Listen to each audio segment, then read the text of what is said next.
Hello friends, அரைச்சி வச்ச மல்லாட்டை குழம்பு செய்யலாம். ஒரு 100 கிராம் மல்லாட்டை பருப்பை அரைச்சிக்கலாம். வறுத்த மல்லாட்டையை ஒரு எலுமிச்சை சைஸ் புளியை கரைச்சி வச்சுருக்கேன். ஒரு 2 தக்காளி பழத்தை அதில் நல்லா கரைச்சிக்கலாம்.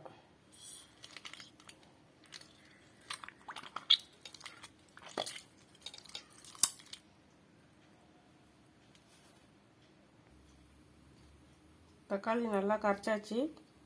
1/2 ஸ்பூன் மஞ்சள் பொடி சேர்த்துக்கலாம். இந்த குழம்புக்கு தேவையான அளவு உப்பு அதில் சேர்த்துக்கலாம். 3 ஸ்பூன் குழம்பு மிளகாய் பொடி அதையும் சேர்த்து எல்லாத்தையும் கரைச்சிக்கலாம்.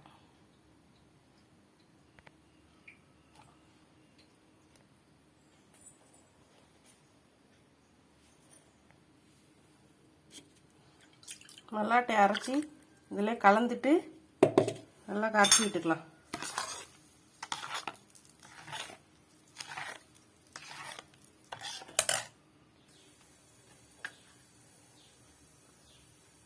எண்ணெய் காஞ்சிருச்சு. 3 ஸ்பூன் எண்ணெய் விட்டுருக்கேன் சட்டியில். 1 ஸ்பூன் கடுகு, 1/2 ஸ்பூன் வெந்தயம் இதில் சேர்த்து தாளிச்சிக்கலாம்.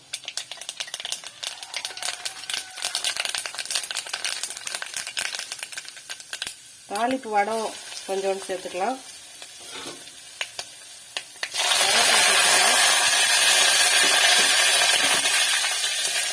2 வெங்காயம் கட் பண்ணி சேர்த்துக்கலாம்.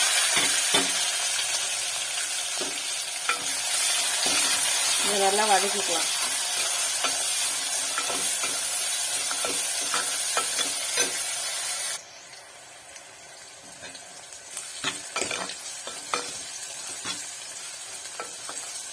வெங்காயம் கொஞ்சம் நல்லா வதங்கட்டும்.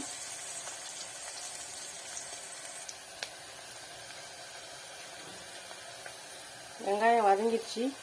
இப்போ நம்ம கூட்டி வச்ச குழம்பு அப்படியே இதில் சேர்த்துக்கலாம்.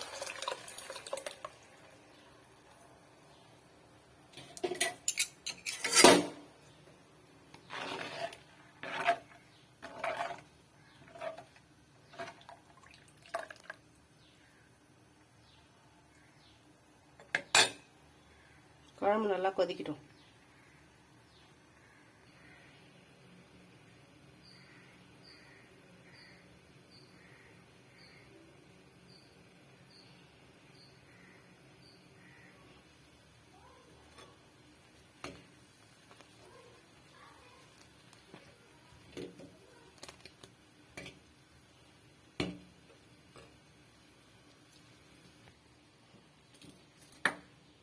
குழம்பு நல்லா கொதிக்கும் போது ஒரு 10 பல்லு பூண்டை தட்டி அப்படியே இதில் சேர்த்துக்கலாம்.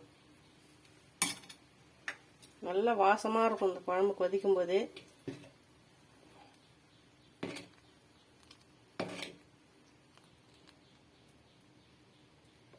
கொஞ்ச நேரம் கொதிக்கட்டும்.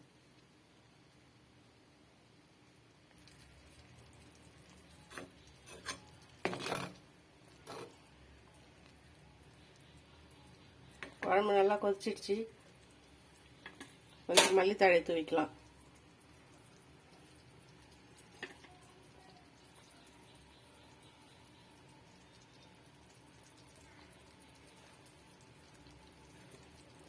டெய்லி என்ன குழம்பு வைக்கிறதுன்னு யோசிக்க பார்த்து ஒரு நாளைக்கு இந்த குழம்பு வச்சு பாருங்க.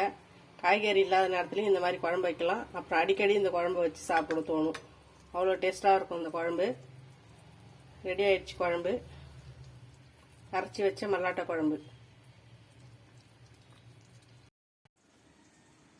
அரைச்சி வச்ச மல்லாட்டை குழம்பு ரெடி ஆயிடுச்சு. இந்த வீடியோ பிடிச்சிருந்தா லைக் பண்ணுங்கள், ஷேர் பண்ணுங்கள், கமெண்ட் பண்ணுங்கள், சப்ஸ்கிரைப் பண்ணுங்கள். இந்த குழம்பு வச்சு பாருங்கள். தேங்க்யூ.